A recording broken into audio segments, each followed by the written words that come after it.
Agora a gente fala de um assunto que está gerando polêmica desde ontem, a reforma trabalhista. A proposta foi apresentada pelo governo na noite de quinta-feira, na noite de ontem, e provocou uma enorme repercussão. Em linhas gerais, esse texto estabelece que as convenções coletivas determinem como é que as horas de trabalho devem ser distribuídas ao longo da semana. O governo pretende também apresentar novos modelos de trabalho, além do atual, que é por jornada. Para entender um pouco mais sobre essa proposta de reforma, a gente vai receber aqui no estúdio o advogado trabalhista Sérgio Batalha.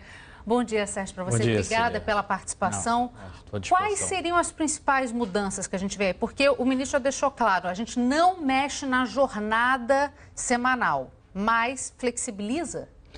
Cília, eu acho que essa é a grande dúvida, né? Eu acho que o governo ele não está dizendo tudo o que pretende fazer. Eu acho que por uma questão política, certamente, porque as medidas são polêmicas, o governo não abre efetivamente detalhes da medida. O que se disse genericamente, eu achei sinceramente pouco, não foi informativo. Poderia haver a ultrapassagem até 12 horas num dia. Hoje em dia a CLT limita 2 horas com pagamento de horas extras. Na prática, já havia eventualmente a possibilidade do trabalho em 12 horas, em circunstâncias excepcionais, com pagamento de horas extras.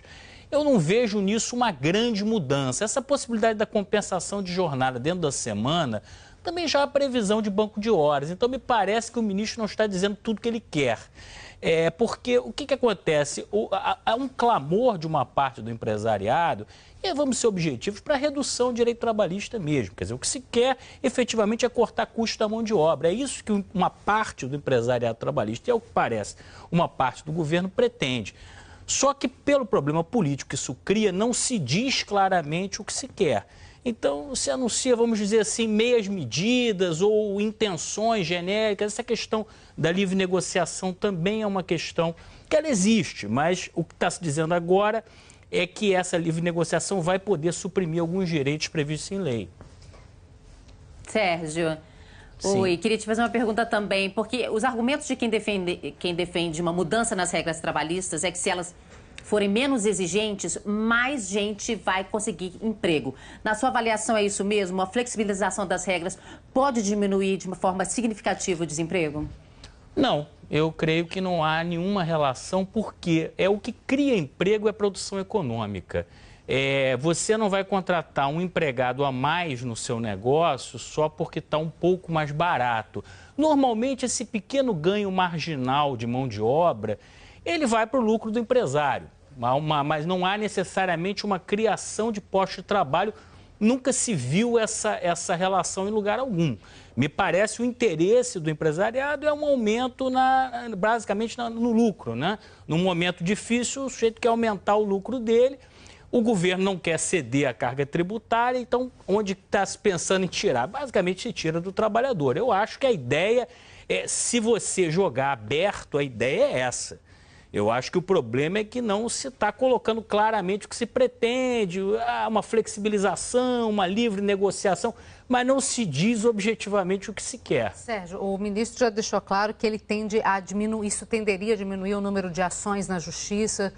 A gente tem uma CLT que é de 1940, é da década de 40, portanto é uma CLT muito antiga, é uma CLT criticada pelos empresários exatamente por ser bastante paternalista, muito em função dos sindicatos nossos que não são tão atuantes e tão fortes como a gente vê em outras partes do mundo. Eu queria saber de você, se isso mudar, você acha que a gente pode ter sindicatos fortes o suficientes para tentar dar amparo ao trabalhador? Porque o ministro já deixou claro que isso vai ficar por conta de assembleias e da decisão da maioria em vez da decisão em cima da decisão legal, né? Você tocou num ponto muito interessante, a questão da livre negociação com a estrutura sindical de hoje. Realmente a nossa estrutura sindical, principalmente, ela remete ao período Vargas. E ela tem basicamente um equilíbrio que é o seguinte, o sindicato, ele não representa só os associados, ele representa todos os empregados da categoria. Então você tem distorções, por exemplo, de um sindicato com 200 ou 300 filiados, representando 100, 200 mil trabalhadores. Agora, na proposta, na formatação original da CLT, esse sindicato só podia negociar vantagens para o empregado. Então havia um certo equilíbrio nesse sistema. Agora, eu entendo que você não pode mexer numa perna só. Se você mantém esse sistema de representatividade de quem não é associado e permite que ele negocie qualquer direito, inclusive direito previsto em lei, eu acho que isso vai criar um desequilíbrio absurdo. Nos países que têm contrato coletivo, o sindicato só representa os sindicalizados. E aí você força uma sindicalização em massa. Uma atuação do profissional. Isso que o governo está propondo, ao meu ver, vai criar um desequilíbrio. Você pega um sindicato sem legitimidade e põe ele para negociar qualquer direito do trabalhador.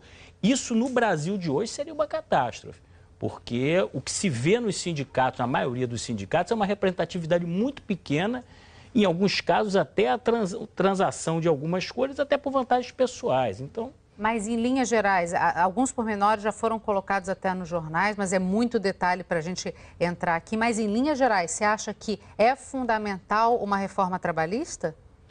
Olha, eu não acho fundamental e vou te explicar por quê. Na verdade, a CLT, ela de fato, da década de 40, ela sofreu várias mudanças, não resta bastante coisa da época original, mas muita coisa já foi modificada.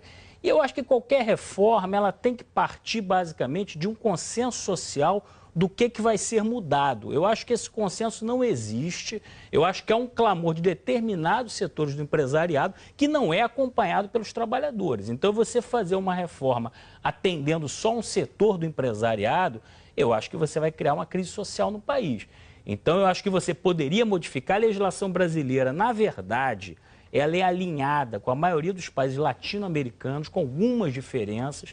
Tem também correspondência com legislação de vários países europeus. Não é uma legislação extravagante. Ela, na época que foi criada, ela vinha alinhada basicamente com uma legislação social na América Latina e em vários países da Europa. Então, a possibilidade de modernização em alguns aspectos, com certeza. Agora, eu acho que ela tem que partir de um verdadeiro pacto social, não de uma imposição unilateral. Vamos ver como é que isso caminha, Sérgio. Agradeço muito a sua participação aqui com a gente. Sérgio Batalha, especialista em Direito do Trabalhador, muito obrigada pela participação. É sempre um prazer.